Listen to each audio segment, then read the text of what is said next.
अब कोई झूठ सामने नहीं रहा। यस, एकनाथ शिंदे और उद्धव ठाकरे में जितनी जबरदस्त फाइट हुई है कि आप सुन के और देख के शॉक हो जाओगे, बिल्कुल हिल जाओगे, आपका दिल दहल जाएगा कि वाकई में एकनाथ शिंदे भी और उद्धव ठाकरे भी सत्ता पाने के लिए कहां तक जा सकते हैं। इसमें सही कौन है ये आप कमेंट बॉक्स में लास्ट में जरूर बताइएगा, क्योंकि वीडियो लास्ट तक जरूर देखिएगा, क्योंकि उसके बाद ही आपको समझ में आएगा कि वाकई में ये जंग कहां से शुरुआत हुई थी, ये सत्ता के लिए थी या इसमें कोई एक इंसान बहुत ही बुरी तरीके से गलत है। आपको बता देता हूं कि महाराष्ट्र की सरकार में सबसे पहले पार्टी थी सिर्फ और सिर्फ कांग्रेस और बीजेपी, और उसके बाद बाला साहब ठाकरे ने अपनी पार्टी बनाई थी जिसमें एक शिवसेना के, लेकिन बाला साहब ठाकरे कभी पद पे नहीं बैठे, उन्होंने लोगों को बैठाया। जब एक बार तो नारायण राणे भी मंत्री बने थे और उनके नीचे ये दो लोग काम कर रहे थे जिसमें थे उद्धव ठाकरे और एकनाथ शिंदे, जिसमें से बाला साहब ठाकरे ने तो कभी भेदभाव नहीं किया, लेकिन उसके बाद राज ठाकरे ने भी अपनी पार्टी बना ली, फिर उसके बाद शरद पवार ने भी अपनी पार्टी बना ली एनसीपी। लेकिन अब एनसीपी, कांग्रेस ये सब एक साइड थे और बीजेपी और शिवसेना एक साइड थी।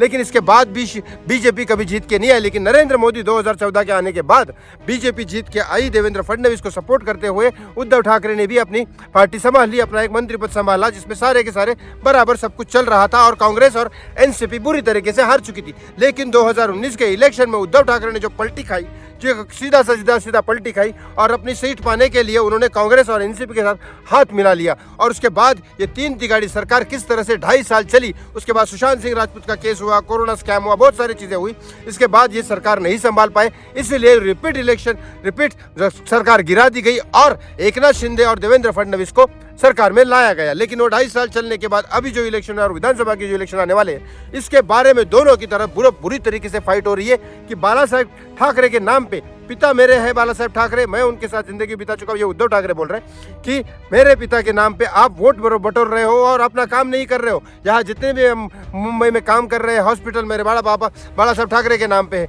जितने भी एम्बुलेंस है बाला साहब ठाकरे के नाम पे है। आपने क्या किया अभी तक? ये एकनाथ शिंदे को उद्धव ठाकरे बोल रहे हैं। एकनाथ शिंदे वो है जिन्होंने अपने बच्चों की तक कुर्बानी दे दी थी बाला साहब ठाकरे की काम करते करते, उनके साथ बाला साहब ठाकरे के साथ काम करते करते एकनाथ शिंदे ने बहुत सारी कुर्बानियां दी है।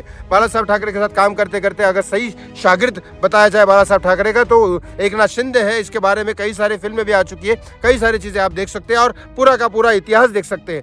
बाला साहब ठाकरे कभी नेपोटिज्म और इसमें नहीं मानते थे, जो इंसान काबिल है उसको वो पदवी देते थे, इसीलिए उन्होंने नारायण राणे को मंत्री बनाया था, ना कि अपने बेटे उद्धव ठाकरे को। लेकिन इसके बाद भी आज एकनाथ शिंदे भी बोलते कि नहीं, हमें बाला साहब ठाकरे के नाम पे वोट नहीं चाहिए, ना हम बाला साहब ठाकरे के नाम पे वोट मांग रहे। बाला साहब ने जो काम किया वो किया, लेकिन आज हम अपने बेसिस पे काम मांग रहे हैं और हम अपने बेसिस पे काम मांगते हैं। अगर आप थाना जिला में जाओगे तो जितना भी डेवलपमेंट हुआ है वो एकनाथ शिंदे की तरफ से हुआ है और जो भी है बीजेपी की तरफ से साथ में मिलकर एकनाथ शिंदे कर रहे हैं। लेकिन उद्धव ठाकरे और जो एकनाथ शिंदे जो फाइट लड़ रहे हैं बाला साहब ठाकरे के नाम पे, सच्चाई ये है कि पब्लिक को ये समझ में आना चाहिए, बाला साहब ठाकरे थे, उन्होंने जितना काम किया था उन्होंने अपने बलबूते पे किया था। इन लोगों के जो ये बाला साहब ठाकरे का नाम यूज कर रहे हैं ये सरासर बेकार है। मैं तो बोलता हूँ इंसान देख के वोट करो, उनके बाप का नाम और ये सब लेके के वोट नहीं कर रहा, जो इंसान देख के वोट करो। जो अगर बाप फिल्म स्टार है तो उसका बेटा भी फिल्म स्टार बड़ा एक्टर बनेगा, जरूरी नहीं है। तो बाप अगर बहुत अच्छा काम कर चुका है मंत्री पद में